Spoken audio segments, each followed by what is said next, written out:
Iniciamos con la unidad 2 en la que veremos probabilidades.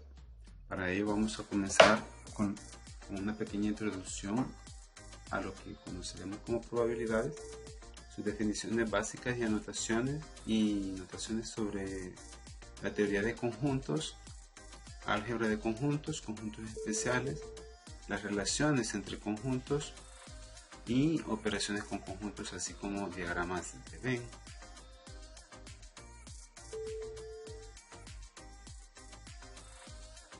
Pues las probabilidades están relacionadas directamente con lo que es el azar, los juegos de azar, la aleatoriedad.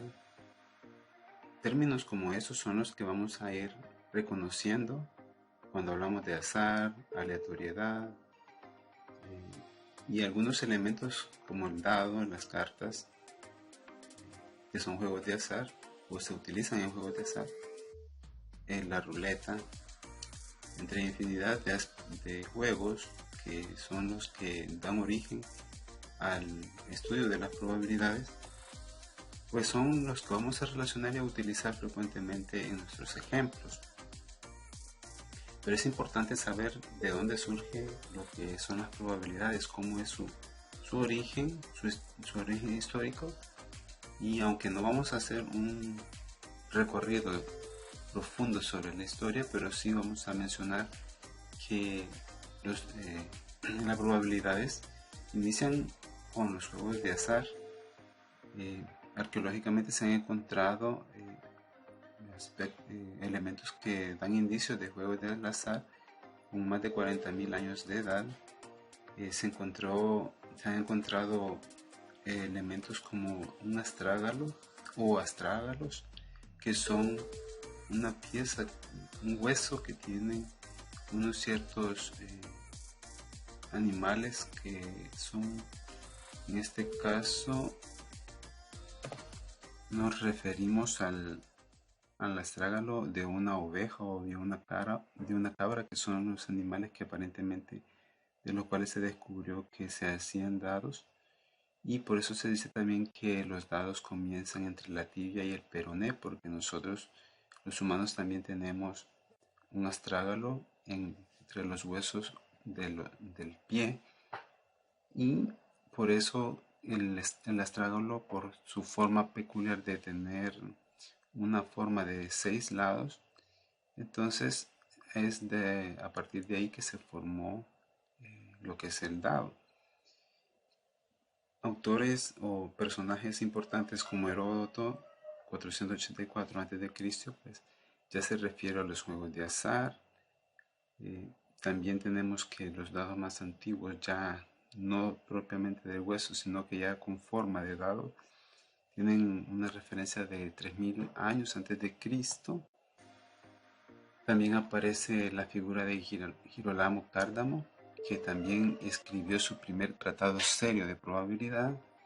Galileo Galilei, que también escribe sobre probabilidad en el siglo XVI, en el que trata la cuestión de por qué ciertos jugadores prefieren en tirar dados que la suma sea 9 en lugar de 10,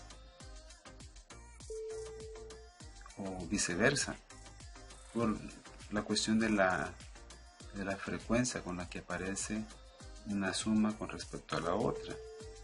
Todos esos elementos son los que van formando lo que ahora conocemos como teoría de probabilidades, y si bien hay mucho recorrido en ello, solamente para que tengamos una noción, hemos mencionado a estos autores, pero sin descartar que más adelante y más recientemente tenemos las figuras de Laplace y de Andrei Kolmogorov.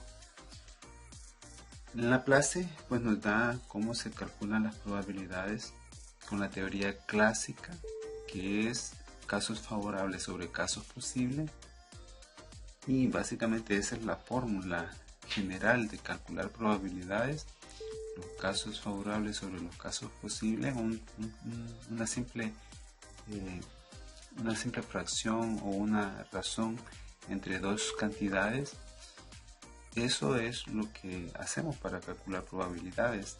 Por ejemplo, el porcentaje de algo es una probabilidad realmente.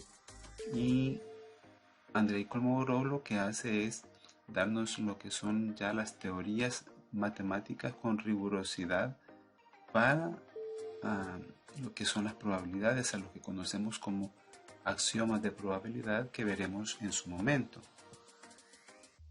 Entonces, estos dos autores son los que son más recientes, Andrei Kolmogorov, ya para el siglo XIX, que utiliza básicamente las teorías clásicas de Laplace y la frecuentista, aunque no hay fórmulas específicamente, sino que son reglas a las que se refiere con sus axiomas. Esas son las que utilizamos para hacer, como comentábamos, cálculos de probabilidades. Actualmente a la teoría de probabilidades le podemos llamar simplemente probabilidades, cálculo de probabilidades o teoría de probabilidades, ahí como nos sintamos más cómodos. Pero ¿qué tiene que ver la probabilidad con nosotros? En nuestra vida cotidiana todo es probabilidades, y nuestro lenguaje incluso también es en sentido de probabilidades, pero no lo percibimos porque no estamos familiarizados a lo mejor, o no hemos sido formados en probabilidades. Pero de ahora en adelante podríamos ir pensando un poco más en los términos que hablamos. ¿Cuáles son la relación del término cotidiano que utilizamos en nuestras frases comunicativas con ya un término probabilístico? Por ejemplo, sucede bastante a menudo. ¿Con cuál de las opciones que tenemos en la tabla de la derecha lo relacionaríamos? Hay que pensarlo y luego veamos el resultado. Con no muy probable, con seguro, con improbable, con probable o con muy probable. Casi parece escala de Likert. Pero esas 5 opciones, ¿con cuál de esas la relacionaríamos a sucede bastante a menudo? Pues bien, si lo hemos pensado correctamente, sucede bastante a menudo lo relacionaríamos con probable. No sucede muy a menudo, ¿con cuál de los de la derecha lo relacionaríamos? No muy probable. Sucede casi siempre. Solo tenemos 3 opciones: seguro, improbable y muy probable. Sucede casi siempre, pues lo relacionamos más adecuadamente con muy probable. No puede suceder, ya nos está diciendo que no se puede, entonces eso nos está llevando a la relación con improbable. Improbable es que no puede ocurrir tampoco. Y sucede siempre no tiene más opción que ser seguro. Sucede siempre es algo que ya lo damos por seguro, como la puesta del sol. Sabemos que es un evento seguro, se va a dar todos los días. Ya para el día de mañana estamos seguros que el sol se va a poner, independientemente si lo estamos pensando o si somos conscientes de ello. Es un evento seguro porque sucede siempre, ya sea la puesta o el alba o el ocaso. Los dos son eventos seguros. Entonces, en esos términos es que nos comunicamos, y esta pequeña introducción nos va a servir para poder ir afianzando los conceptos que vamos a ver a continuación en los próximos videos.